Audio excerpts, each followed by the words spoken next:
Hello hello, j'espère que vous allez. Ce que j'ai envie de vous partager suite à ma séance de coaching avec cet homme que j'accompagne depuis maintenant 2 ans, que j'ai plaisir d'ailleurs à accompagner parce que c'est toujours des séances hyper drôles, hyper chouettes, même quand c'est lourd, on arrive à en rire et de dédramatiser le constat de nos ambivalences d'humains. Parce que nous sommes des êtres ambivalents et oui, on a envie de plein de choses et en même temps, on est en mouvement par des inconforts, par des pensées, par des doutes qui sont issus de notre histoire et de nos expériences passées.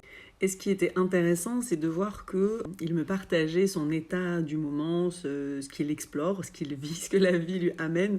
Je souris parce que, sans rentrer dans le détail, parce que je veux garder et maintenir le secret professionnel que j'ai avec tous mes clients, mais je vous partage juste qu'il vit des situations qui viennent le confronter forcément et de façon un peu exponentielle. Donc première leçon, ok, pas d'apprentissage, mais qui vient en lien avec ce qu'il avait déjà choisi et identifié sur ce qu'il voulait mettre en place. Et deuxième expérience un peu plus challengeante. Troisième expérience, mais alors là, gros panneau clignotant, alerte rouge. Et du coup, on a débriefé sur tout ça, sur aussi les sentiments qui étaient présents en lui.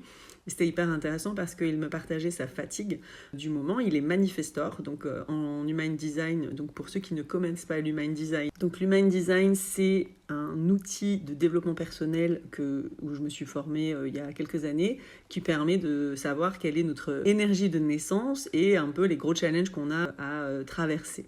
Alors je l'utilise moins aujourd'hui, il me sert quand même un petit peu de point de repère pour certaines choses, mais j'utilise moins parce que je me suis rendu compte combien quand je faisais les thèmes, les personnes étaient un petit peu trop focus dans ce thème en mode je dois être comme ci, je dois être comme ça, et c'est un peu pour moi le travers de tous ces outils de développement personnel. L'idée, c'est un soutien et pas une définition complète, ça vous permet d'être sur le chemin. Le client, il n'est pas du tout en ce moment en train de préserver son énergie, bien au contraire, il a ouvert tellement de portes que du coup, ça matche pas pour lui et ça lui ramène beaucoup de fatigue. Et ce qui est hyper intéressant, déjà vous avez vu, je parle toujours avec mes mains, les origines italiennes sont toujours là.